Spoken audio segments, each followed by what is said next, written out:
Welcome back. Enjoy कर रहे हो नेगेशन? Hope so. अच्छा बच्चों, sorry actually compound symbolic form में ये क्वेश्चन मैं भूल गया था, जो है page 19 question 1। As we know, जहां पे पेज लिखा होता है वो सॉल्ड एग्जाम्पल है, और इसे मैं डेफिनेटली थोड़ा सा डिटेल में डिस्कस करने वाला हूं। You will come to know the reason at the end of it. Anyway, तो पिछले जो वीडियोस में हमने देखे थे वो सारे के सारे एटॉमिक स्टेटमेंट थे और वर्बल फॉर्म में थे। तो कंपाउंड स्टेटमेंट यानी जो दो या दो से ज्यादा स्टेटमेंट से बनते हैं, इसमें दो टाइप के क्वेश्चन होते हैं, एक सिंबॉलिक और उसके बाद वर्बल। तो इसमें पहले सिंबॉलिक सीखना ज्यादा एडवांटेजेस होगा आपके लिए। सो इसलिए मैं पहले सिंबॉलिक खत्म करता हूं। एनीवे, जो एटॉमिक स्टेटमेंट था वो एक लाइन में खत्म हो जाता है, तो इसलिए वहां पे मैं हमेशा आंसर लिखता था, लेकिन यहां पे ऐसा नहीं है, आपको एक से ज्यादा स्टेप लगने वाले हैं। सबसे पहले इंपॉर्टेंट बात, हम इसका निगेशन फाइंड आउट करना चाह रहे हैं, करेक्ट? तो हम शुरू इससे करेंगे, निगेशन ब्रैकेट, और वो पूरा स्टेटमेंट लिखेंगे, negation Q conditional P. Generally बच्चा क्या करता है, वो सिर्फ इतना लिखता है, ऐसे लिखता है, ये इक्वल। That's not true. आप इसका इक्वल नहीं लिख रहे हो, आप इसका निगेशन लिख रहे हो। Am I clear with this one? तो हमेशा ये क्वेश्चन शुरू होता है, negation of given statement is equal to, okay, conditional है। मैं रिवाइज कर लेता हूं मेरे वे में। दो निगेशन कैंसिल करते हैं। सेकेंड रूल, कंजंक्शन का डिसजंक्शन। थर्ड रूल, डिसजंक्शन का कंजंक्शन। और उसे कौन सा लॉ कहते हैं? D Morgan's law. उसके बाद कंडीशनल का रूल मैंने याद रखने का मेरा ट्रिक बताया था, फर्स्ट बट नॉट सेकेंड। इसे कहते हैं negation of conditional. Straight forward, उसका नाम ही है निगेशन ऑफ कंडीशनल। और जो लास्ट वाला था, P डबल इंप्लाइज Q, उसको मैंने ऐसे याद करवाया था, या याद रखता हूं, फर्स्ट बट नॉट सेकेंड, और second but not first. I hope you are ready. Let's finish it. तो ये है कंडीशनल। कंडीशनल जब होता है तो हम ब्रैकेट को ओपन नहीं करते, जिस तरह से कंजंक्शन और डिसजंक्शन में करते हैं। हम डायरेक्टली रूल अप्लाई करते हैं, आगे आपको पता चलेगा। एनीवे, तो ये रहा आपका फर्स्ट और ये रहा सेकेंड। कंडीशनल का रूल क्या है? फर्स्ट जो भी है बट नॉट सेकेंड। ये रहा नॉट और ये रहा सेकेंड। अरे हाँ, हो गया। एक्चुअली मुझे आंसर लिखना चाहिए था। एनीवे, और हमेशा याद रखना, जब भी निगेशन आप अप्लाई करते हो इस पर्टिकुलर क्वेश्चन में, आपको हर स्टेप में लॉ का नाम लिखना है। तो यहां पे हमने कौन सा लॉ अप्लाई किया, मैं नीचे लिखता हूं, सिंस देकर आपको यहां पे लिखना होता है। तो कौन सा लॉ अप्लाई किया? Negation of conditional. यानी आपके नोटबुक में ऐसे राइट में लिख के, reason always remember, keep this as an habit. Board का रूल है, निगेशन जब भी आप अप्लाई करते हो सिंबॉलिक फॉर्म में, पर्टिकुलरली सिंबॉलिक फॉर्म में, इस फॉर्म में आपको रूल के नाम लिखने हैं। नाम कितने हैं? पहले है निगेशन ऑफ निगेशन, सेकंड और थर्ड जिसमें कंजंक्शन और डिसजंक्शन था उसको एक ही नाम है, डी मॉर्गन्स लॉ। तो चौथे का नाम है निगेशन ऑफ कंडीशनल, और पांचवे का नाम है negation of by conditional. Let's finish. मैं रीजन नहीं लिखने वाला हूं, लेकिन आप जरूर लिखना। एनीवे, सेकेंड वन याद है ना, निगेशन, ये जो भी स्टेटमेंट होगा इज इक्वल टू, ये कंजंक्शन है तो मैं ब्रैकेट ओपन करूंगा, तो ऐसे देखो, यहां पर मैंने ऐसे कहा था कि ये ब्रैकेट ओपन होगा, नहीं, तो ये आपको याद रखना है, कंजंक्शन डिसजंक्शन, कंजंक्शन, यहां नहीं, यहां नहीं, यहां पर हम हमेशा कहेंगे ओके ओपन द ब्रैकेट। तो अगर ब्रैकेट ओपन होता है तो ये होगा negation p, negation of conjunction क्या होगा बच्चों? डिसजंक्शन, और negation of negation q. I agree, ये कैंसिल कर देगा, लेकिन वो नेक्स्ट स्टेप में लिखना है। तो यहां पे कौन सा रूल लिखोगे? ये कौन है बच्चों?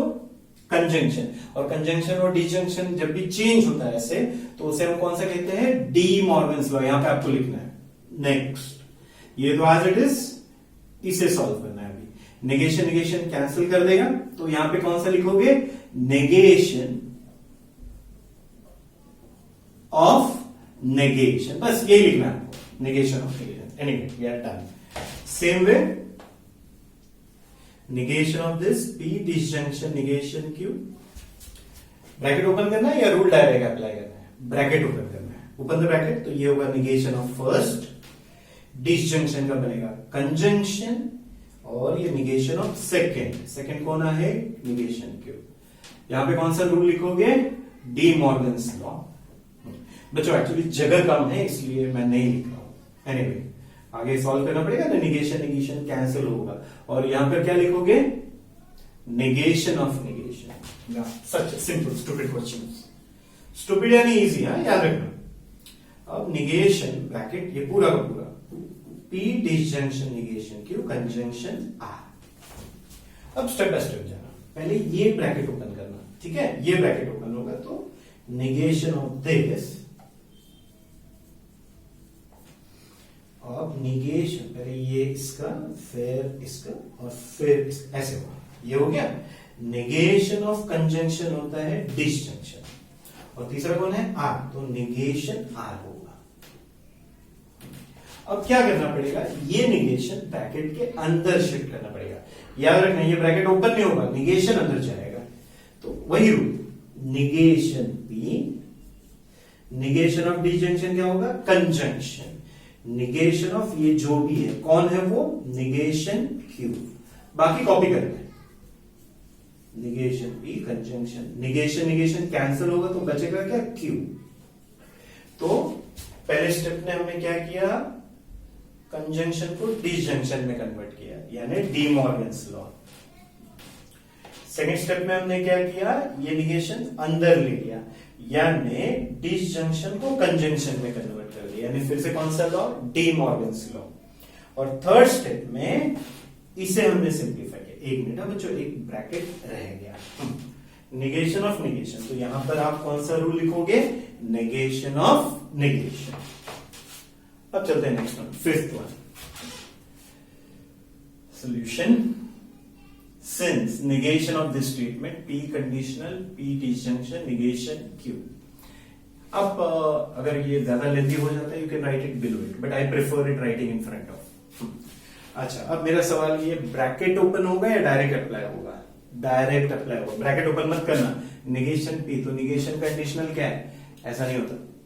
नेगेशन कंजंक्शन डिसजंक्शन बनता है, निगेशन ऑफ डिसजंक्शन कंजंक्शन बनता है, लेकिन निगेशन ऑफ कंडीशनल कुछ नहीं बनता। तो वहां पे डायरेक्ट रूल अप्लाई करना है, फर्स्ट बट नॉट सेकंड। तो बच्चों ये है फर्स्ट और ये है सेकंड, तो इसका निगेशन है first but not second. Second कौन है? पी डिसजंक्शन निगेशन के। यहां पे क्या लिखोगे? Negation of conditional. जगह है ना, तो लिख लेते हैं। ये रूल अप्लाई किया। अच्छा, अब ये निगेशन ब्रैकेट के अंदर शिफ्ट करना है, क्योंकि डिसजंक्शन है। तो क्या होगा बच्चों? ब्रैकेट एज इट इज रहेगा, ब्रैकेट को रिमूव मत करना, you will be in trouble. Negation p, negation of disjunction क्या होता है? कंजंक्शन, और negation of this negation q. तो यहां पर कौन सा law? De Morgan's, M capital होता है, डी मॉर्गन्स, ये उसका सरनेम था बंदे का, मैथमेटिशियन का। Negation P conjunction, negation negation को कैंसिल करेगा क्यू, तो यहां पे क्या कहते हैं? Negation of negation. एनीवे, चलो अब बढ़ते हैं नेक्स्ट क्वेश्चन की तरफ। This is going to be a little more interesting. Negation bracket, ये पूरा statement, negation p conjunction q, disjunction p disjunction negation q is equivalence to. तो ये मेन डिसजंक्शन है, तो यहां पर हम ब्रैकेट ओपन करेंगे, तो निगेशन ऑफ ये फर्स्ट होगा, फर्स्ट जो भी है पूरा अक्का चक्का याच्याच होगा. तो negation of P conjunction Q. उसके बाद निगेशन ऑफ डिसजंक्शन क्या होगा, कंजंक्शन. निगेशन ये सेकेंड है, negation of P disjunction negation Q. Okay. ये निगेशन अंदर लेके जाओ, तो ये निगेशन इस निगेशन को कैंसिल कर देगा, तो स्ट्रेट फॉरवर्ड बचेगा P कंजंक्शन Q. इस निगेशन को भी अंदर लेके जाओ, तो ये निगेशन P डिसजंक्शन का होगा कंजंक्शन और negation of negation Q. P conjunction Q conjunction negation P conjunction, ये निगेशन कैंसिल करेगा Q. तो बच्चों अगर यहां पे आप देखोगे, पहले हमने क्या किया, ब्रैकेट को ओपन किया तो डिसजंक्शन का क्या बना, कंजंक्शन. तो यहां पर हमने डी मॉर्गन्स लॉ अप्लाई किया. यहां पर निगेशन ऑफ निगेशन कैंसिल हो गया, तो उसे कहते हैं negation of negation law. And और एक लॉ अप्लाई हुआ है, ये निगेशन अंदर हमने शिफ्ट कर दिया, तो डिसजंक्शन का क्या बना, कंजंक्शन. तो वहां पर डी मॉर्गन्स लॉ भी आएगा, यानी आपको दोनों मेंशन कर रहे हैं, negation of negation and D Morgan's law. और यहां पर फिर से निगेशन ऑफ निगेशन. मला माहिती आहे तुम्हाला लॉ लिहायला कंटाळा येतो, बट 80 चाहिए ना, 80 आउट ऑफ 80, तो एग्जाम में जरूर लिखना. Next, negation of this entire thing, P disjunction negation Q conditional P conjunction negation Q. अब बताओ ब्रैकेट ओपन करूंगा या डायरेक्ट लॉ अप्लाई करूंगा. कंडीशनल है ना, ब्रैकेट ओपन नहीं करना है, क्योंकि निगेशन ऑफ कंडीशनल क्या होता है, कुछ नहीं होता. तो उसका रूल क्या बताया था मैंने कंडीशनल का, negation first but not second. तो फर्स्ट क्या है, P डिसजंक्शन निगेशन Q, ये है फर्स्ट, और ये है second, but not second P conjunction negation Q. तो यहां पे हमने कौन सा रूल अप्लाई किया, निगेशन ऑफ कंडीशनल. ठीक है, ओके, ये हो गया P disjunction negation Q conjunction. अब ये अंदर जाएगा और ये निगेशन अंदर शिफ्ट कर दो, निगेशन P कंजंक्शन का हो गया डिसजंक्शन, और ये निगेशन एक्चुअली मुझे भी पता है निगेशन कैंसिल होगा, लेकिन आप नेक्स्ट स्टेप में कीजिए, अपने कॉलेज लेक्चरर से कंसल्ट कीजिए, सर एक ही स्टेप में चलेगा क्या. सो P disjunction negation Q conjunction negation P disjunction negation. अब मैं कैंसिल करना पसंद करूंगा, तो यहां पर तो निगेशन ऑफ कंडीशनल अप्लाई किया, ये कंजंक्शन डिसजंक्शन बन गया यानी डी मॉर्गन लॉ, और ये निगेशन कैंसिल हो गया, यानी यहां पे लिखोगे निगेशन ऑफ निगेशन, यहां पे लिखोगे डी मॉर्गन. मैं शॉर्ट में लिख रहा हूं, ठीक है बच्चों, अब ये कर लोगे, डेफिनेटली कर सकते हो. अच्छा, अब ये क्वेश्चन मैं थोड़ा डिस्कस करना चाहूंगा, बिकॉज इस क्वेश्चन की वजह से शायद आप मेरे बारे में कुछ गलत समझो, इसलिए मैं ये क्वेश्चन सॉल्व कर रहा हूं. चलो एज यूजुअल बैठे उसमें, चलो कोशिश करते हैं. Negation bracket P disjunction Q conjunction Q disjunction negation R. मैं नीचे लिखता हूं, आगे नहीं, वो स्क्रीन के बाहर जाएगा. तो कंजंक्शन है, so let's open the bracket. तो क्या मिलेगा आपको, negation of first, negation of conjunction, disjunction होगा negation of Q, disjunction negation R. अब निगेशन को अंदर लेके जाओ, negation P disjunction, negation of P disjunction का क्या होगा बच्चों, कंजंक्शन निगेशन ऑफ Q, ये as it is, take it inside. Negation Q disjunction का बनेगा कंजंक्शन, और negation R, I prefer to write it as R. यहां पर हमारा सॉल्यूशन खत्म होता है, लेकिन अनफॉर्चुनेटली यानी बोर्ड टेक्स्ट बुक जो है उसमें इसको उन्होंने आगे सॉल्व किया है. उन्होंने क्या किया है, निगेशन Q को कंजंक्शन के साथ कॉमन लिया है. ये तुम्हें अभी नहीं समझ में आएगा, आई कंप्लीटली आएगी. मैंने क्या कहा, इस क्वेश्चन की वजह से मेरे बारे में गलतफहमी हो जाएगी, इसलिए मैं सॉल्व कर रहा हूं.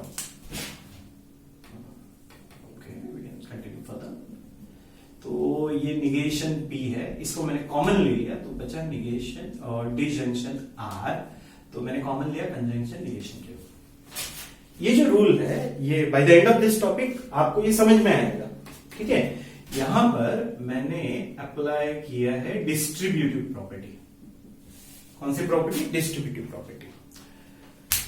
तो अगर मुझे मेरा आंसर मैच करना है टेक्स्ट बुक के सॉल्व एग्जाम्पल के साथ, तो मुझे ये एक स्टेप आगे करना होगा, ठीक है, ओके। यानी ऑथर जो है, जिसने किसी ने ये टॉपिक लिखा है, उसने सिर्फ निगेशन नहीं किया है, उसको आगे सिंप्लीफाई भी किया है। एग्री? हाँ, क्योंकि ये सॉल्व एग्जाम्पल में एग्जाम्पल है। तो बच्चों उसी तरह से मैं इसे भी सॉल्व कर सकता हूं, बहुत सारे रूल्स अप्लाई कर सकते हैं, ठीक है। ये कंजंक्शन कंजंक्शन कंजंक्शन है, तो यहां पर जब सारे सेम होते हैं तो एसोसिएटिव लॉ होता है, so I can apply associative law over here. उसके बाद यहां पर भी मैं एसोसिएटिव लॉ अप्लाई कर सकता हूं। इसका मतलब है मैंने, जब आपको सारे रूल्स पता चलेंगे तो हर एक एग्जाम्पल को, ऑलमोस्ट हर एक एग्जाम्पल को आप आगे सिंप्लीफाई कर सकते हो। लेकिन अब तक 97 से लेके 2000 लास्ट ईयर, दैट इज 2020 का ही लास्ट एग्जाम हुआ था, वहां तक अब तक कभी भी किसी भी बुक में इसको आगे एक सिंप्लीफाई नहीं करना होता है, हमें सिर्फ निगेशन कैलकुलेट करना होता है। लेकिन पता नहीं इस बार सॉल्व एग्जाम्पल में ये सॉल्व करके दिया है। लेकिन अगर आप ऐसा चाहते हैं तो फिर बाकी भी तो सॉल्व करो ना, तो बाकी आंसर सारे हमें मैच करेंगे, ये आंसर मैच नहीं करेगा। सो जहां तक मेरा ख्याल है, अगर आप अपने लेक्चरर को पूछोगे तो 99.99% यही कहेंगे कि जब निगेशन का क्वेश्चन होता है तो हम उसे सिर्फ निगेट करते हैं, उसको निगेशन के बाद सिंप्लीफाई नहीं करते। तो मैंने ये इसलिए सॉल्व किया क्योंकि मेरे पॉइंट ऑफ व्यू से आपका आंसर यहां पर खत्म हो जाना चाहिए। लेकिन आप कहोगे सर आपने गलत सॉल्व कराया है, टेक्स्ट बुक में एक स्टेप आगे किया है। So just to clarify myself, मैं हर एक क्वेश्चन को आगे सिंप्लीफाई कर सकता हूं, लेकिन अब तक बोर्ड में ऐसा कभी भी नहीं हुआ है, पूछा नहीं गया है, and we don't expect that. So मेरे हिसाब से यहां तक ठीक है, आगे सिंप्लीफाई करने की जरूरत नहीं है, but please ask your lecturer for that. And anyway, copy one more thing, हमने कौन सा क्वेश्चन सॉल्व किया है? We have solved 1.4 question number 1, और इसका एक क्वेश्चन मैंने डिस्कस किया है।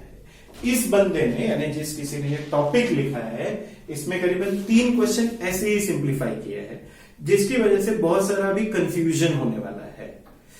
सो अगर आपको चाहिए तो इसे हम बाद में और सिंप्लीफाई कर सकते हैं। फर्स्ट अपने कॉलेज के टीचर से पूछना, 99% ऐसा नहीं होगा, it will be a nightmare for every student then. So बच्चों, मिसलेनियस अब आपको ट्राई करना है, because we are almost done everything. Thank you and comment.